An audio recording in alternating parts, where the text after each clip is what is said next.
Vendieron la tienda, su único sustento, para financiar el capricho de mi hermano. Cuando él lo perdió todo, intentaron tomar mi compañía. No tuvieron piedad, yo tampoco la tuve. Mi vida se rige por el orden, por la lógica predecible de la oferta y la demanda. Dirijo una empresa de logística en las afueras de Guadalajara con más de 150 empleados, lo que significa que mi día a día es un flujo constante de problemas que resolver, plazos que cumplir e incendios que apagar. Estoy acostumbrado a manejar crisis que podrían costar millones si salen mal. He aprendido a mantener la calma cuando todo parece desmoronarse. Pero nada, y quiero decir nada, me había preparado para el desastre que se originó en el corazón de mi propia familia. Todo comenzó con una llamada un martes por la tarde. El sol se filtraba por el gran ventanal de mi oficina, iluminando las motas de polvo que flotaban en el aire. Sobre mi escritorio de cristal y acero, junto al monitor que mostraba las rutas de nuestra flota en tiempo real, descansaba una reliquia, el primer libro de contabilidad de mi abuelo. La cubierta de cuero estaba agrietada por el tiempo, las páginas amarillentas y frágiles. Acariciaba la caligrafía desvanecida de mi abuelo, el hombre que había iniciado el legado familiar con una pequeña tienda en la esquina del barrio, cuando mi teléfono vibró. Era mi madre, Eulalia. «Damián, hijo». «¿Estás ocupado?», preguntó con ese tono falsamente alegre que siempre usaba antes de soltar una bomba. «Nunca demasiado para ti, mamá». «¿Qué pasa?», respondí, reclinándome en mi silla. «Te tengo una noticia maravillosa. Tu padre y yo hemos tomado una gran decisión. Vamos a vender la tiendita». Por un segundo, el mundo se detuvo. La tienda no era solo un negocio, era el ancla de nuestra familia, el lugar donde pasé incontables tardes de mi infancia haciendo la tarea detrás del mostrador. Era el sudor de mi abuelo y el sacrificio de mis padres. ¿De verdad? ¿Finalmente se van a retirar? Ya era hora, dije, sintiendo una punzada de genuina felicidad por ellos. Su risa fue un poco forzada. Bueno, no exactamente retirarnos. Es más bien una reinversión. Sentí un nudo frío formándose en mi estómago. ¿Reinversión? ¿En qué? Vamos a darle todo el dinero a tu hermano Leandro, soltó, como si estuviera anunciando que había encontrado un nuevo detergente en oferta. Tiene una idea de negocio increíble con un amigo. Esta vez es la buena, estoy segura. El libro de contabilidad de mi abuelo se sintió pesado en mis manos. 250,000 pesos. 2,5 millones de pesos. Todo el patrimonio de mis padres, su seguridad para la vejez, entregado a mi hermano menor, un hombre de 34 años cuya idea más duradera había sido coleccionar tapas de botellas en la secundaria. Todo, logré preguntar, con la voz ahogada. ¿Le van a dar hasta el último centavo? Claro, hijo. Es una inversión en su futuro, dijo ella, y en su voz no había duda, solo una fe ciega y desconcertante. Y supongo que nada de esa inversión viene para acá, ¿verdad?, pregunté, el sarcasmo goteando de cada palabra. Hubo una pausa. ¿Por qué habría de venir para acá? Tú ya tienes tu empresa. A ti te va bien. Fue entonces cuando mi padre, Anselmo, debió arrebatarle el teléfono. Su voz retumbó en la línea, dura y acusadora. No seas envidioso, Damián. Esto no se trata de dinero, se trata de familia. Se trata de ayudar a tu hermano a ponerse de pie. Ayudarlo, exploté, incapaz de contenerme más. Ha tenido más oportunidades que la mayoría de la gente en 3 vidas. Y cada vez que quema el dinero, ustedes simplemente lo recargan como si fuera un personaje de videojuego. Mientras tanto, yo nunca recibí un centavo de esa tienda, ni siquiera cuando empecé mi propia empresa desde la nada, pidiendo préstamos al banco que casi me ahogan. No me hables en ese tono, gritó mi padre. Eres un desagradecido. Siempre pensando en ti mismo. La llamada terminó poco después, pero sus palabras quedaron resonando en mi cabeza. No era envidia. Era el dolor agudo de una vida entera de ser invisible, de ser el hijo fuerte, el que puede solo. Cerré el libro de mi abuelo y lo coloqué de nuevo en su lugar. El legado no estaba en esas páginas. Lo habían vendido por el capricho de un niño en cuerpo de hombre. El viaje de regreso a casa fue un túnel oscuro de recuerdos. El tráfico de Guadalajara a esa hora era un infierno, pero yo no lo notaba. Mi mente estaba atrapada en un bucle de imágenes, de momentos que habían definido la dinámica de nuestra familia. Cada semáforo en rojo era una nueva escena proyectada en el parabrisas de mi camioneta. Me vi a los 17 años. Mis manos estaban cubiertas de grasa, el olor a gasolina impregnado en mi ropa de trabajo. Pasaba todas las tardes después de la prepa en el taller mecánico del señor Ramiro, cambiando aceite y rotando llantas por un sueldo miserable. Mi objetivo era una motocicleta Carabela usada que había visto en un lote. Era mi boleto a la libertad, mi forma de no tener que pedirle a mi padre que me llevara a ningún lado. Recuerdo la emoción el día que finalmente junté el dinero. Llegué a casa, con las manos aún sucias pero con una sonrisa de oreja a oreja, y me encontré con un Volkswagen Golf rojo brillante estacionado en la entrada, con un enorme moño en el cofre. Leandro, con 13 años, acababa de pasar a la secundaria con las calificaciones justas, y ese era su premio. Para que no batalle con los camiones, dijo mi madre, pellizcándole la mejilla. Cuando pregunté por qué él recibía un coche y yo tenía que trabajar por una moto vieja, mi padre puso una mano pesada en mi hombro. Tú eres fuerte, Damián, dijo, con una voz que pretendía ser un cumplido pero que se sentía como una condena. Tú puedes solo. Tu hermano es más sensible, necesita más apoyo. Esa noche, mientras limpiaba la grasa de debajo de mis uñas, entendí que en mi familia, la fuerza no era una virtud, era una expectativa que me eximía de recibir ayuda. El semáforo cambió a verde. La imagen se desvaneció y fue reemplazada por otra. Tenía 24 años y un fuego en el estómago.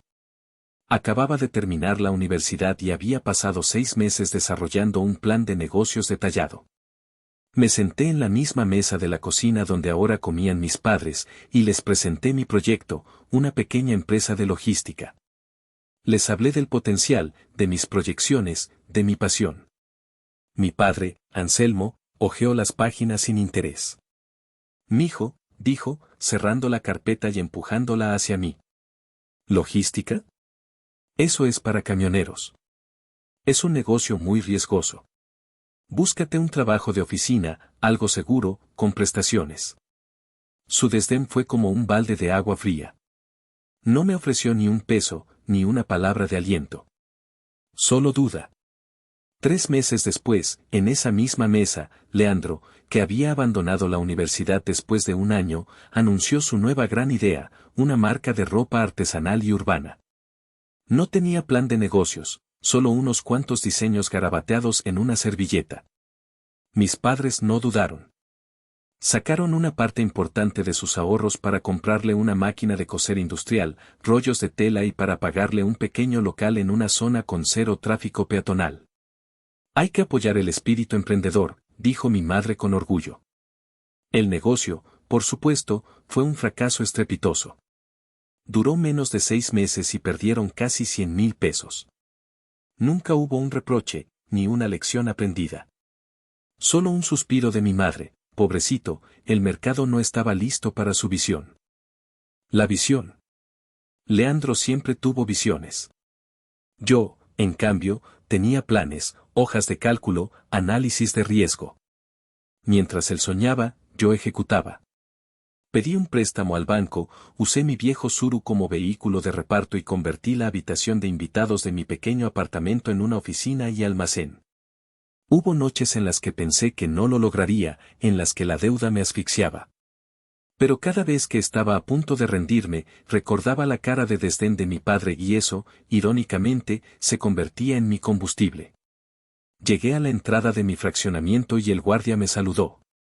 La camioneta se deslizó por las calles adoquinadas.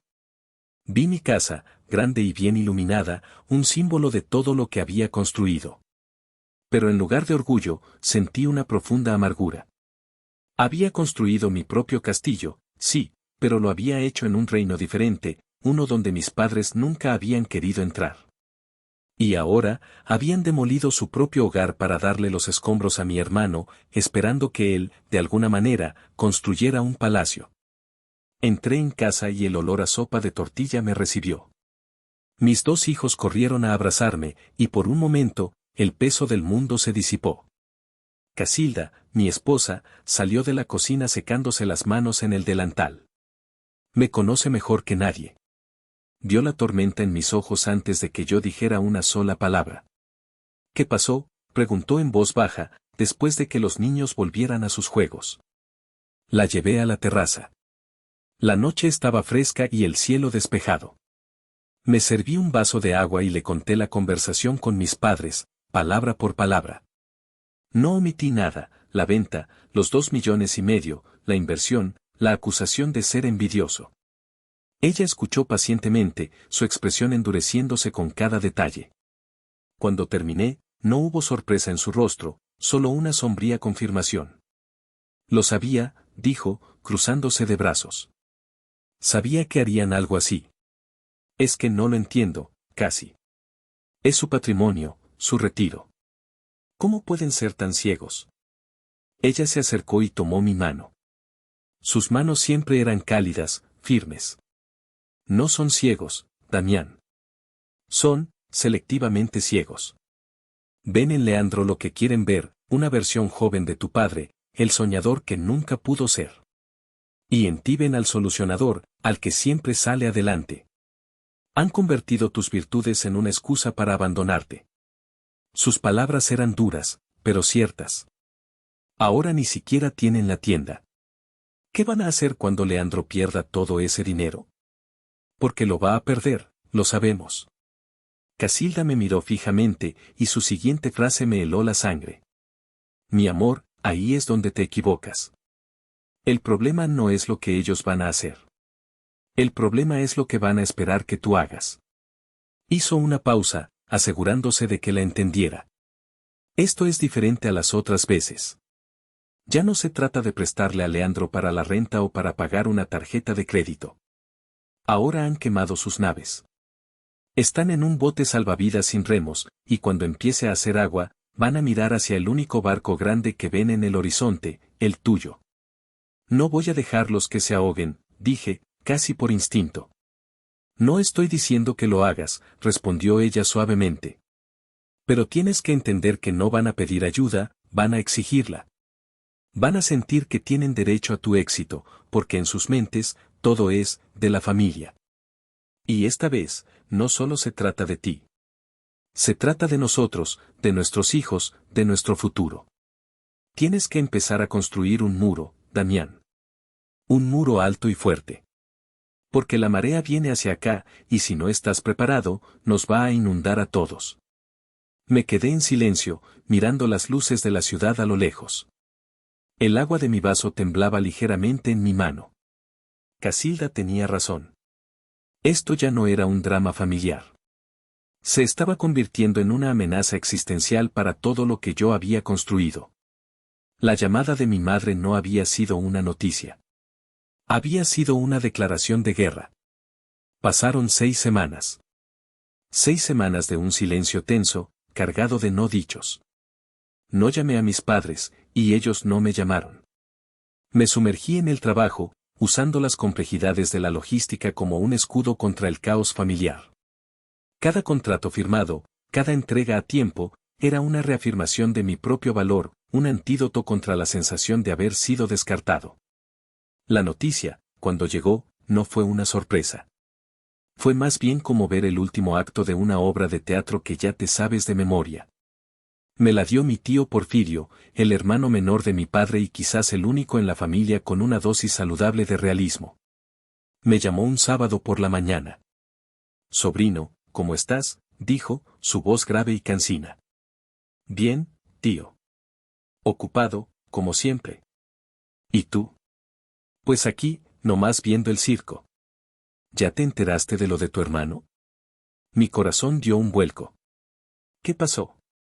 Pues lo que tenía que pasar, suspiró. El famoso socio, un tal Marcus, resultó ser más listo que bonito. Se peló con toda la lana. Vació la cuenta del negocio, vendió el poco equipo que habían comprado y se desapareció del mapa. Como un fantasma. Dejó a tu hermano con un contrato de arrendamiento de una oficina carísima en Providencia, un par de facturas sin pagar y ni un clavo en la bolsa. Cerré los ojos.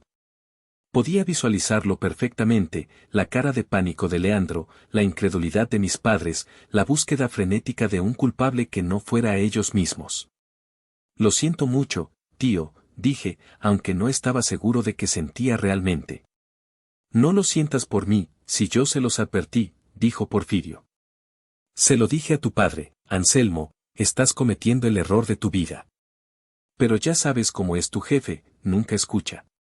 Ahora están los dos sin tienda, sin ahorros y con él, niño genio, llorando por los rincones.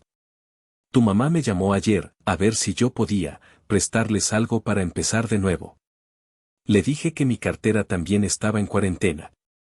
Colgué el teléfono con una sensación de pesadez. No había alegría en tener la razón, no cuando el precio era la ruina de mis propios padres.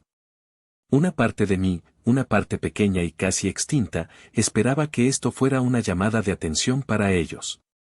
Que finalmente vieran la realidad, que asumieran su error y que, quizás, por primera vez, le exigieran a Leandro que se hiciera responsable de su vida. Qué ingenuo fui.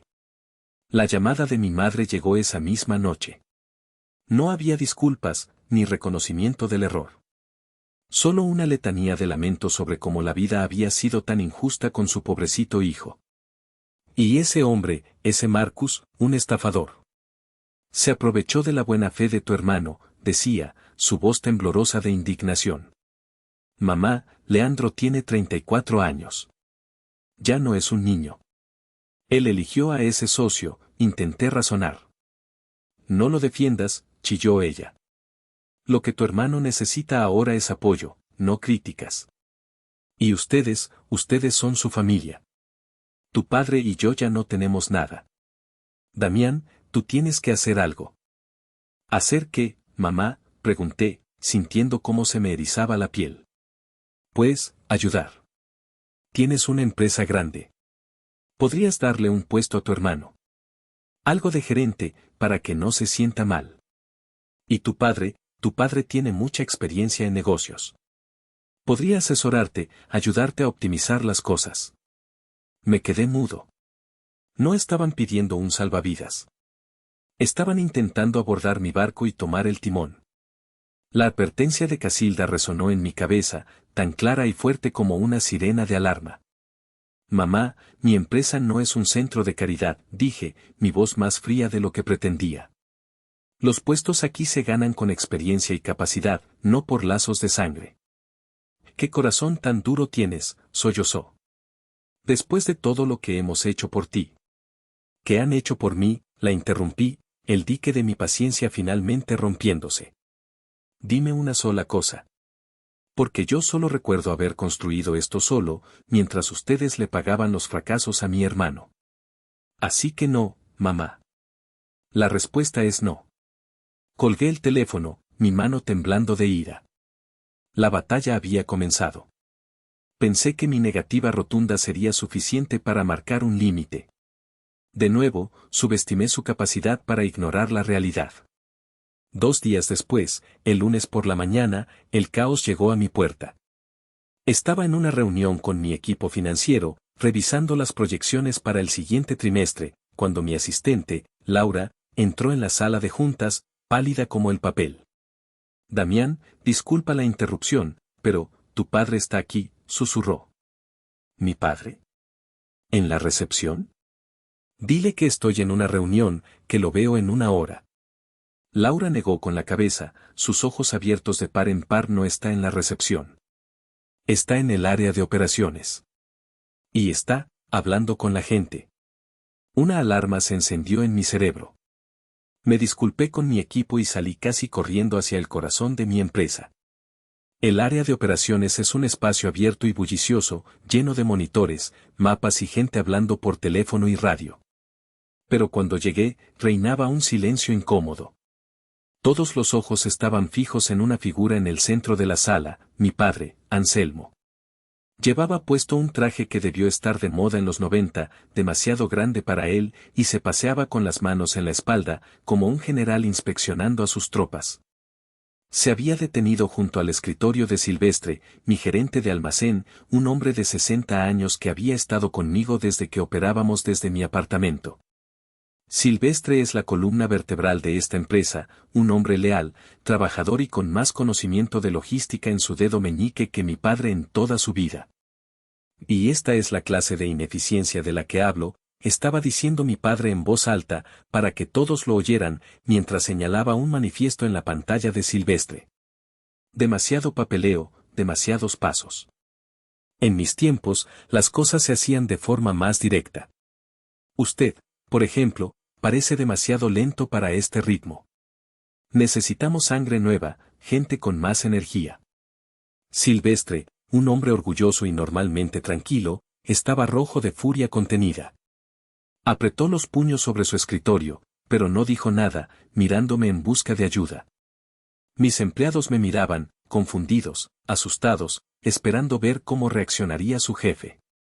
Papá, dije, mi voz resonando en el silencio. ¿Qué crees que estás haciendo? Él se giró, y en lugar de vergüenza, vi arrogancia en su rostro. Ah, Damián. Qué bueno que llegas. Estoy haciendo una evaluación preliminar. Hay mucho que mejorar aquí. Estoy implementando algunos cambios. Tú no estás implementando nada, dije, acercándome a él, manteniendo mi voz baja pero firme. Esta es mi empresa. Y este es mi equipo. Y tú le debes una disculpa a Silvestre. Mi padre soltó una carcajada. ¿Una disculpa? Por favor. Le estoy haciendo un favor a tu negocio. A partir de hoy, tomaré un rol más activo en la dirección. Soy tu padre, es mi derecho y mi deber asegurarme de que no hundas el barco. La audacia de sus palabras me dejó sin aliento. Miré a mi alrededor, a las caras de mis empleados. Vi la duda en algunos, la lealtad en otros. Sabía que este era un momento decisivo. Si mostraba debilidad, perdería su respeto para siempre. Me paré justo frente a él, tan cerca que podía oler el aroma a naftalina de su traje. Escúchame bien, dije, articulando cada palabra. Tú no tienes ningún derecho aquí. No eres mi socio, no eres mi empleado, no eres nada en esta empresa. Eres un visitante. Y tu visita ha terminado. No puedes hablarme así. Soy tu padre, gritó, su cara congestionada. Y yo soy el dueño de este lugar, respondí, mi voz subiendo de volumen. El que firma los cheques y el que toma las decisiones. Y mi decisión ahora mismo es que te vayas. Silvestre, por favor, llama a seguridad y pídeles que escolten al señor Anselmo fuera del edificio. El shock en la cara de mi padre fue casi cómico. Tartamudeó, intentó apelar a la lealtad de Silvestre, quien ya estaba marcando el número en su teléfono con una expresión de alivio. 2 guardias de seguridad, hombres grandes y serios, aparecieron en cuestión de segundos. No es necesario, masculló mi padre, dándose cuenta de que había perdido. Me lanzó una mirada llena de veneno. Te vas a arrepentir de esto, Damián. La familia es lo primero. No, respondí, mientras los guardias lo flanqueaban. La lealtad es lo primero. Y tú la perdiste hace mucho tiempo. Lo vi marcharse, escoltado como un intruso. El silencio en la sala de operaciones se rompió con un murmullo colectivo. Me giré hacia mi equipo. Les pido una disculpa a todos por esta interrupción. Especialmente a ti, Silvestre. Que esto quede claro para todos, aquí, la única autoridad soy yo. Ahora, por favor, volvamos al trabajo. Mientras regresaba a mi oficina, con el corazón latiéndome a 1000 por hora, sabía que esto no había sido una victoria. Había sido solo la primera batalla de una guerra que se estaba volviendo más sucia y personal de lo que jamás había imaginado. La humillación pública de mi padre no sirvió como disuasivo. Al contrario, pareció echarle gasolina al fuego. Si no podían tomar el control de mi empresa desde adentro, decidieron que la secuestrarían desde afuera. Así comenzó la campaña de suplantación, una estrategia tan descarada y absurda que, al principio, me costó creerla. La primera señal llegó una semana después. Uno de mis principales proveedores de llantas me llamó. Oye, Damián, felicidades por la expansión. Tu nuevo director de operaciones, Anselmo, me estuvo contando que van a duplicar la flota.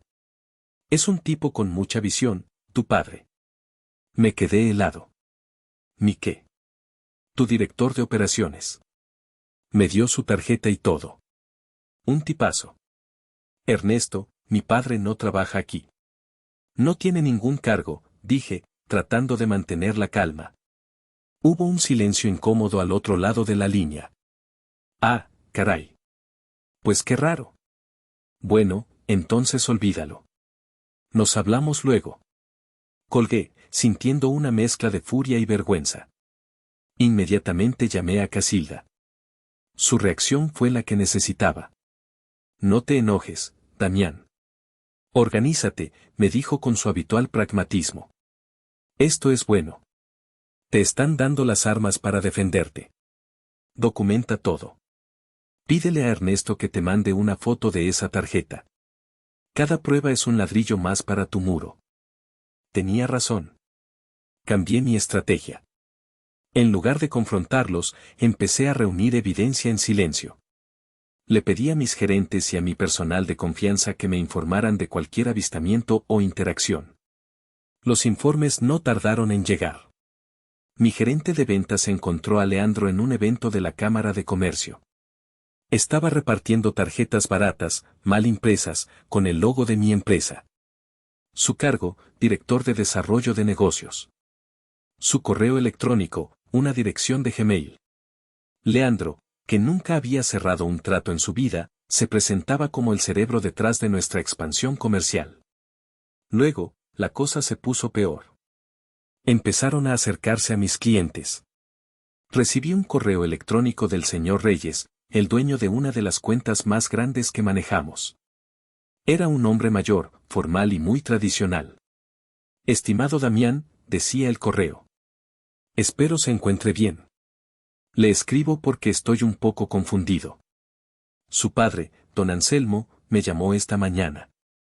Se presentó como su socio ejecutivo y me propuso una alianza estratégica para un nuevo proyecto de importación.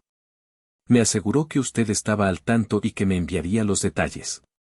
Agradecería si pudiera clarificar la situación. Leí el correo 3 veces.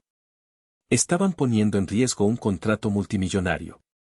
La reputación que me había costado una década construir, la estaban destrozando en cuestión de semanas.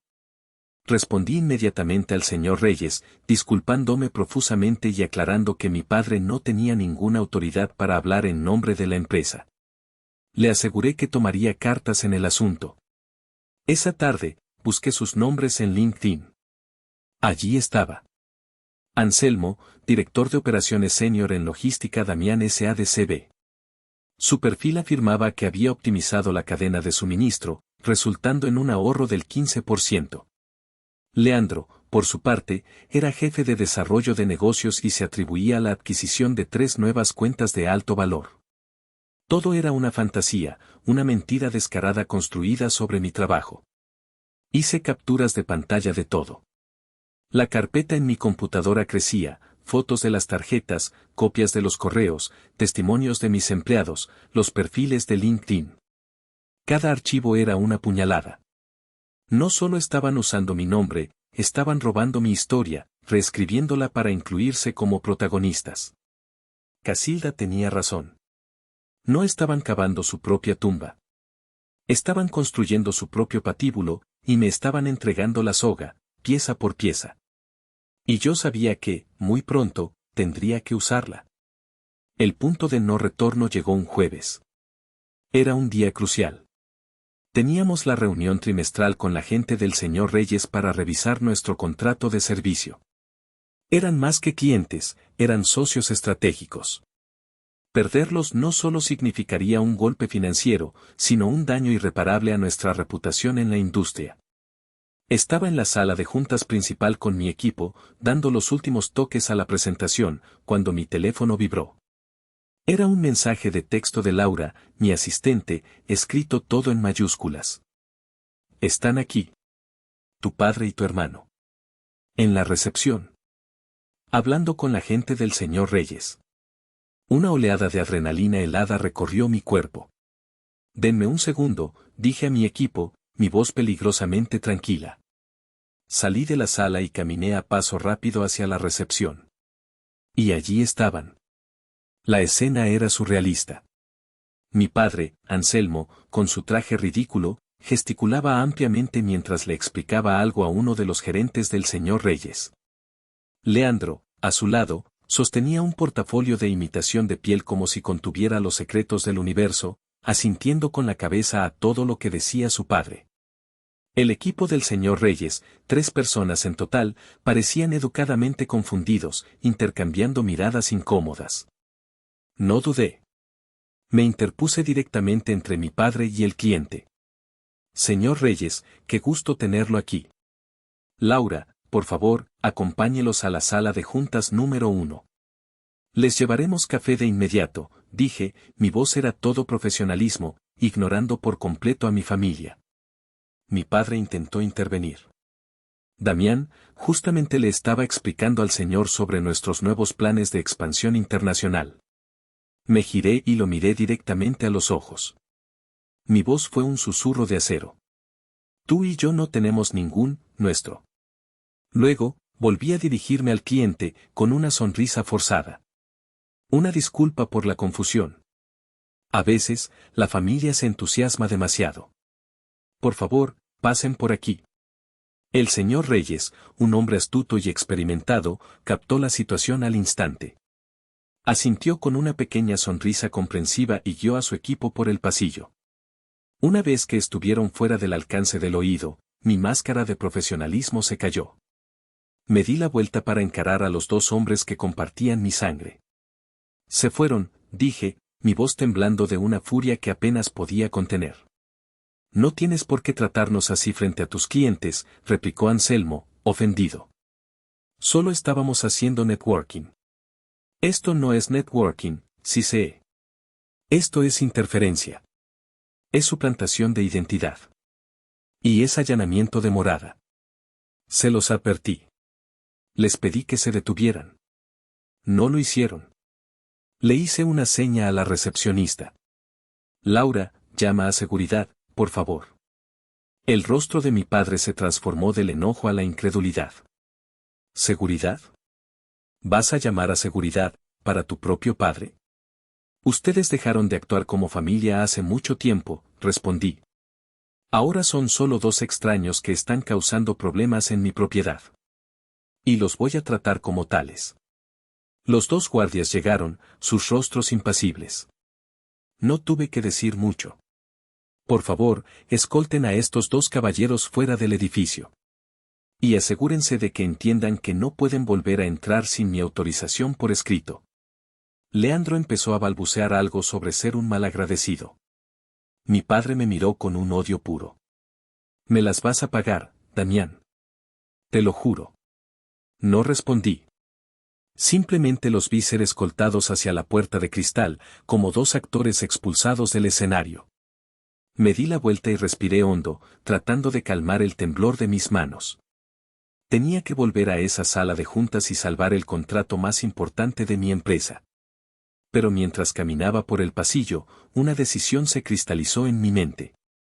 Ya no bastaba con sacarlos del edificio. Tenía que sacarlos de mi vida profesional, de forma permanente y legal. El juego había terminado. Después de la reunión con el señor Reyes, que milagrosamente logré salvar gracias a una disculpa sincera y a una presentación impecable, convoqué una junta de emergencia con mis jefes de departamento. Fui directo y brutal. A partir de este momento, anuncié, Anselmo y Leandro, mi padre y mi hermano, tienen prohibida la entrada a todas las instalaciones de esta empresa. No hay excepciones. Si los ven, no interactúen con ellos. Notifiquen a seguridad y a mi oficina inmediatamente. No son empleados, no son representantes, no son nada. ¿Queda claro? Un murmullo de asentimiento recorrió la sala. Vi el alivio en los rostros de muchos. Pero eso era solo la contención. Necesitaba un ataque. Esa noche, en casa, no pude cenar. Me senté en el coche, en la oscuridad de mi propia cochera, con el motor apagado. El silencio era total, pero en mi cabeza había un huracán. Reproduje la escena de la recepción una y otra vez. La cara de confusión del señor Reyes, la arrogancia de mi padre, la cobardía de mi hermano. Y mi propia furia, tan intensa que me asustaba. ¿En qué momento se había podrido todo tanto? ¿Cómo podía la sangre que corría por mis venas haberse convertido en veneno?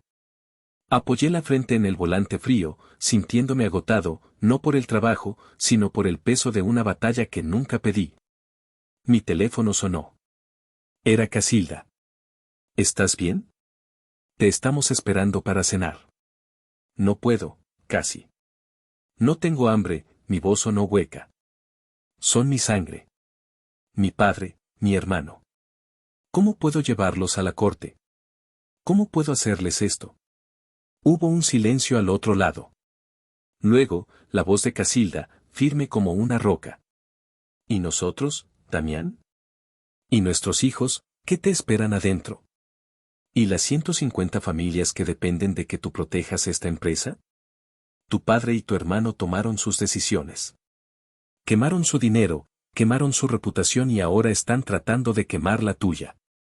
Tu obligación no es con los pirómanos, mi amor.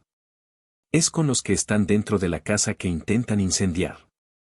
Sus palabras cortaron la niebla de mi duda. Tenía razón. Mi lealtad principal ya no era hacia la familia que me vio nacer, sino hacia la que yo había creado y la que había jurado proteger. Entré a la casa, le di un beso a Casilda y me encerré en mi estudio. Saqué la carpeta que había estado armando. Las tarjetas de presentación falsas, los correos electrónicos, las capturas de pantalla de LinkedIn, las declaraciones de mis empleados. Era un caso sólido, irrefutable. A la mañana siguiente, a primera hora, estaba en la oficina de mi abogado, un hombre astuto y sin rodeos llamado Fernando.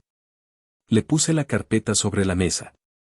Mi familia está intentando destruir mi negocio, le dije sin preámbulos. Fernando pasó los siguientes 30 minutos revisando cada documento, su expresión volviéndose más seria con cada página. Cuando terminó, cerró la carpeta y me miró por encima de sus gafas. Damián, esto no es un drama familiar. Esto es fraude corporativo, suplantación de identidad y posible daño contractual. Tienes más que suficiente no solo para una orden de restricción, sino para una demanda por daños y perjuicios. La pregunta no es si puedes ganar. La pregunta es, ¿estás dispuesto a apretar el gatillo? Miré por la ventana de su oficina hacia el ajetreo de la ciudad. Vi los camiones, los coches, la gente, todos moviéndose, todos trabajando, todos construyendo algo. Yo había construido algo. Y nadie, ni siquiera mi propio padre, tenía derecho a derribarlo.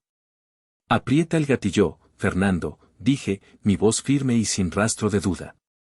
Con todo lo que tengas. La notificación legal fue entregada en la casa de mis padres 2 días después. La reacción fue, como era de esperar, volcánica. Mi teléfono fue bombardeado con mensajes de texto de Leandro llenos de insultos y acusaciones, llamándome traidor y monstruo. Mi padre me dejó un mensaje de voz, su tono goteando un dramatismo herido, hablando de cómo le había clavado una daga en el corazón. No respondía nada. La que sí respondió en persona fue mi madre. Irrumpió en mi oficina al día siguiente, pasando por encima de la recepcionista como un huracán. Cerró la puerta de un portazo y se plantó frente a mi escritorio, con los brazos cruzados y el rostro desencajado por la furia. ¿Cómo te atreves, Siseo? ¿Demandarnos? ¿A tu propia familia? ¿Después de todo lo que hemos hecho por ti? Me mantuve sentado, mis manos entrelazadas sobre la mesa. Estoy protegiendo mi empresa, mamá. Algo que ustedes dos han puesto en peligro activamente. Estaban ayudando, gritó. Tu padre solo quería compartir su experiencia. Tu hermano solo buscaba una oportunidad. No, mamá, la corregí, mi voz tranquila pero cortante. Estaban mintiendo. Se estaban haciendo pasar por ejecutivos, interfiriendo con mis clientes y arriesgando contratos millonarios. Eso no es ayuda, es sabotaje. Y se les advirtió que se detuvieran. Sus ojos se llenaron de lágrimas, el arma de chantaje emocional que siempre le funcionaba. El dinero te ha cambiado, Damián. Te ha vuelto frío, sin corazón. Tu abuela se avergonzaría de ver en lo que te has convertido. Esa fue la línea que no debió cruzar. Me puse de pie lentamente. No te atrevas a mencionar a mi abuela, dije, mi voz baja y peligrosa. Mi abuela se avergonzaría de ver a su hijo y a su nieto actuar como parásitos, pretendiendo ser algo que no son para alimentar su ego. Se avergonzaría de ver que vendieron su legado, la tienda que ella ayudó a construir, para financiar un capricho. Así que no, mamá. El que ha cambiado no soy yo. Son ustedes los que se han perdido. Se quedó sin palabras por un momento, sorprendida por mi respuesta. Murmuró algo sobre cómo me arrepentiría de mi soledad y salió de mi oficina, dando un portazo. Me senté de nuevo, sintiendo un vacío inmenso. Había ganado la discusión, pero se sentía como una pérdida irreparable. El día en la corte fue un trámite sombrío. Mi padre y mi hermano estaban allí con un abogado de aspecto nervioso que parecía superado por la situación. No me miraron en ningún momento. Fernando, mi abogado, presentó el caso de manera metódica y demoledora. Mostró las tarjetas de presentación, leyó los correos electrónicos, proyectó las capturas de pantalla de LinkedIn en el monitor. Cada prueba era un clavo más en su ataúd. Su abogado intentó argumentar que todo era un malentendido familiar, que solo querían apoyar. El juez, una mujer de expresión severa, ni siquiera lo dejó terminar. Señor abogado, lo interrumpió. La ignorancia de la ley no es una defensa. Y esto va más allá de un malentendido. Hay un patrón claro de engaño y suplantación. Se les advirtió verbalmente y por escrito, y continuaron. La Corte no está aquí para mediar disputas familiares, sino para detener actos ilegales que ponen en riesgo negocios y empleos. La decisión fue rápida. El juez concedió la orden de restricción permanente. Se les prohibió legalmente usar el nombre de mi empresa, su logo, o representarse como afiliados de cualquier manera. Además, dictaminó que eran responsables de cubrir todos mis costos legales y abrió la puerta para la demanda por daños. Salí del juzgado sintiéndome extrañamente vacío. No había triunfo, solo el eco de una puerta que se cerraba para siempre.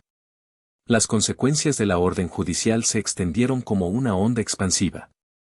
La noticia, aunque no se publicó en los periódicos, corrió como la pólvora en los círculos empresariales de Guadalajara. La Cámara de Comercio local, al enterarse de la suplantación, eliminó discretamente la membresía de la empresa fantasma de mi hermano. Los proveedores que les habían seguido el juego dejaron de contestar sus llamadas. Su pequeño mundo de fantasía se había derrumbado. Pero el golpe más duro vino de la propia familia. Mi tío Porfirio, asqueado por su comportamiento y por cómo me habían tratado, se encargó de que todos los tíos y primos supieran la verdad. No la versión victimista de mi madre, sino la historia completa, respaldada por los hechos. El resultado fue un aislamiento total. De repente, cada vez que mis padres llamaban a un pariente pidiendo ayuda o un lugar donde quedarse, se encontraban con excusas y negativas. Las puertas que siempre habían estado abiertas para ellos, ahora estaban cerradas con llave. Se habían convertido en los parias de la familia, una mancha de vergüenza que nadie quería cerca. Sin ingresos, sin ahorros y sin el apoyo de nadie, su situación financiera se precipitó. El banco, que no entiende de dramas familiares, comenzó a enviar avisos cada vez más urgentes sobre la hipoteca de su casa. La casa donde crecí, el último vestigio de su vida anterior, estaba a punto de serles arrebatada. Y fue entonces, en su momento de máxima desesperación, cuando decidieron jugar su última carta. Aparecieron en mi puerta un sábado por la noche. No llamaron antes. Simplemente estaban allí, parados bajo la luz del porche, con el aspecto de dos náufragos arrastrados a la orilla. Mi padre parecía haber envejecido 10 años, mi hermano miraba al suelo, derrotado. Abrí la puerta y me quedé en el umbral, bloqueando el paso. Damián, comenzó mi padre, su voz ronca y despojada de toda su arrogancia anterior. Necesitamos hablar. Creo que ya hemos dicho todo lo que había que decir, respondí, mi tono era neutral, sin emoción. El banco nos va a quitar la casa, dijo, las palabras saliendo con dificultad. Estamos desesperados. Necesitamos tu ayuda. Un préstamo. Lo que sea. Somos tu familia. Me quedé mirándolos, a estos dos hombres que habían sido el centro de mi universo infantil y la fuente de mi dolor adulto. Vi en sus rostros no el arrepentimiento, sino el pánico. No estaban allí para disculparse, estaban allí porque se les habían acabado las opciones. Respiré hondo. Recuerdo una conversación, no hace mucho, comencé, mi voz tranquila.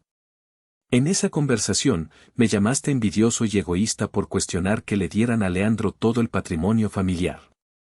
Me dijiste que yo no necesitaba nada porque a mí me iba bien. Hice una pausa, dejando que las palabras flotaran en el aire frío de la noche. He decidido tomar tu consejo. Voy a ser el egoísta que siempre pensaste que era. Voy a proteger lo que he construido. Voy a proteger a mi esposa y a mis hijos. No puedes hacernos esto, susurró mi hermano, levantando la vista por primera vez. Yo no les estoy haciendo nada, respondí. Esto es el resultado de sus propias decisiones. La decisión de vender la tienda, la decisión de confiar en un estafador, la decisión de mentir y engañar. Cada paso que dieron los trajo hasta mi puerta esta noche. Di un paso atrás. Les deseo suerte. La van a necesitar. Y cerré la puerta. No con un portazo, sino suavemente, con una finalidad que resonó más que cualquier grito. Un par de meses después, la casa fue embargada. Mi tío Porfirio me contó que los vio sacando sus cosas a la acera, discutiendo con los empleados de la mudanza. Leandro consiguió un trabajo de medio tiempo en un call center, un destino que siempre había considerado por debajo de él. Mi padre hacía trabajos esporádicos de mantenimiento, su experiencia en negocios reducida a cambiar focos y reparar fugas. No sentí alegría. No hubo un ápice de satisfacción en su caída. Solo una paz profunda y melancólica. La paz de una guerra terminada. La paz de saber que el ciclo de abuso emocional y financiero se había roto para siempre. Esa noche, mientras arropaba a mi hijo, él me preguntó por qué ya no veíamos al abuelo Anselmo. Lo miré a los ojos, a su inocencia, y supe que había tomado la decisión correcta. Porque a veces, campeón, le dije, proteger a la familia que tienes significa alejarte de la que te hizo daño. Sentado en la terraza con Casilda, mirando las estrellas, comprendí el verdadero costo de mi éxito. No fueron las noches sin dormir ni los riesgos financieros. Fue el precio de la lealtad a mí mismo. Una paz costosa, sí, pero una que, por primera vez en mi vida, me permitía respirar sin sentir el peso de las expectativas de nadie más. Y esa, me di cuenta, era la única inversión que realmente importaba.